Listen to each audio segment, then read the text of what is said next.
Assalamualaikum warahmatullahi wabarakatuh. Perkenalkan, nama saya Diva Evania Rosya dari Sosiologi 2019A, NIM 19040564031. Di sini saya akan menjelaskan tentang teori kritis psikoanalisis dari Sigmund Freud. Awal mulanya, ilmu psikologi diakui sebagai ilmu yang mandiri sejak tahun 1879, di mana saat itu Wilhelm Wundt mendirikan laboratorium psikologi di Jerman. Sejak saat itu, ilmu psikologis berkembang sangat pesat yang ditandai dengan lahirnya berbagai aliran di dalamnya.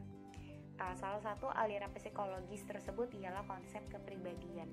Dan di dalam konsep kepribadian tersebut, banyak ahli mendefinisikan konsep kepribadian tersebut, salah satunya yaitu psikoanalisis. Freud sendiri memahami tentang kepribadian manusia didasarkan pada pengalaman-pengalaman dengan pasiennya, analisis tentang mimpinya, serta wawasan yang luas akan literaturnya. Teori psikoanalisis sendiri merupakan teori yang berusaha menjelaskan hakikat dan perkembangan tentang kepribadian. Unsur-unsur yang diutamakan dalam teori ini adalah motivasi, emosi, aspek-aspek internal lainnya. Teori ini mengasumsikan bahwa kepribadian berkembang ketika terjadi konflik-konflik dari aspek-aspek psikologis tersebut. Nah, yang mana hal ini umumnya terjadi pada anak-anak atau usia dini. Pun teorinya berevolusi, Freud menegaskan bahwa psikoanalisis tidak boleh jatuh ke dalam elektisisme. Para murid Freud yang menyimpang dari ide dasar ini akan segera dikucilkan secara pribadi dan secara profesional oleh Freud. Freud memandang manusia sebagai makhluk yang deterministik, di mana sebuah gagasan yang menyebut bahwa kegiatan manusia pada dasarnya ditentukan dari kekuatan irasional, kekuatan alam bawah sadar, dorongan biologis, dan insting pada saat berusia 6 tahun pertama dalam kehidupan. Di tengah banyaknya psikologi memprioritaskan penelitian tersebut atas dasar kesadaran, serta memandang kesadaran sebagai aspek utama dari kehidupan mental, sedangkan Sigmund Freud mengemukakan bahwa gagasan kesadaran tersebut hanyalah bagian kecil dari kehidupan mental, sedangkan yang menjadi bagian terbesarnya yaitu ketidaksadaran atau alam bawah sadar. Namun definisi Freud tentang ilmu agak berbeda dengan kebanyakan yang menganut tentang ilmu psikologi saat ini, di mana Freud lebih mengandalkan penalaran deduktif ketimbang metode riset yang ketat.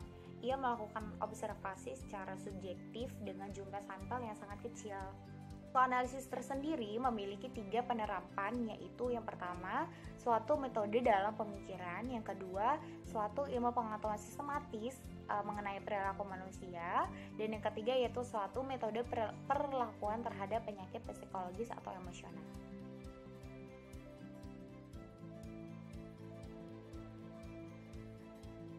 Seperti sekarang contohnya ada Facebook, ada Android, ada iPhone, ada Instagram, ada Twitter, bahkan ada Clubhouse yang baru.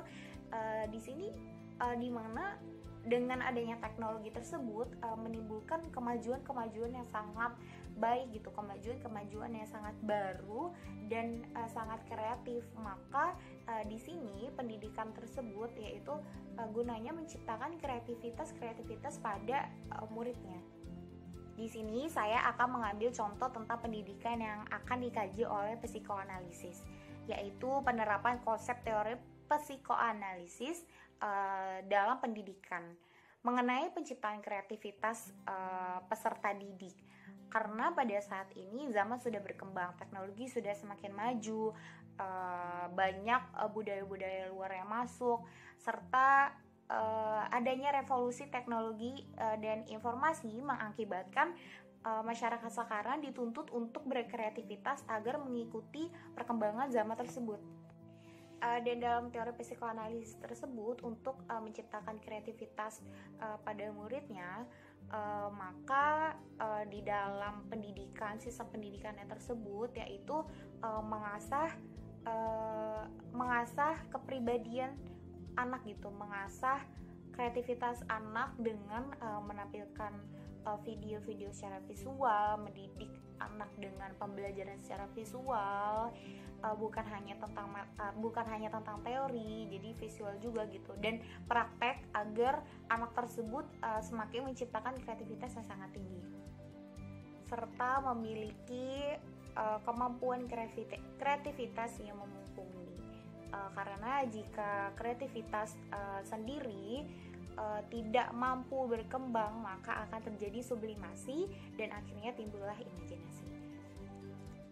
Dengan adanya sistem pembelajaran tersebut, maka anak didik tersebut akan semakin lama akan semakin eksis, menunjukkan eksistensinya, mencapai puncak kejayaan dalam berkreativitas. Psikoanalisis Freud dibawa oleh Erich Fromm setelah 9 tahun Frankfurt School berdiri dengan menulis buku yang berjudul The Development of the Dogma of Christ pada tahun 1931. Isinya merupakan perpaduan pertama analisis Marx dengan psikoanalisis Freud. Subjek dari psikoanalisis Freud sendiri yaitu mengkaji tentang manusia yang menipu tentang dirinya sendiri, di mana manusia melakukan tindakan-tindakan yang tidak sadar atas tekanan-tekanan psikis. Dengan demikian maka akan menimbulkan gambaran ilusi, delusi, serta imajinasi, lalu melakukan mekanisme pertahanan diri secara penipuan dengan memaksa dirinya untuk melakukan hal yang tidak diinginkan. Dengan demikian, subjek dari psikoanalisis Freud berada dalam situasi ketidakbebasan. Ketidakbebasan di sini dalam arti yaitu ketidakbebasan secara psikis.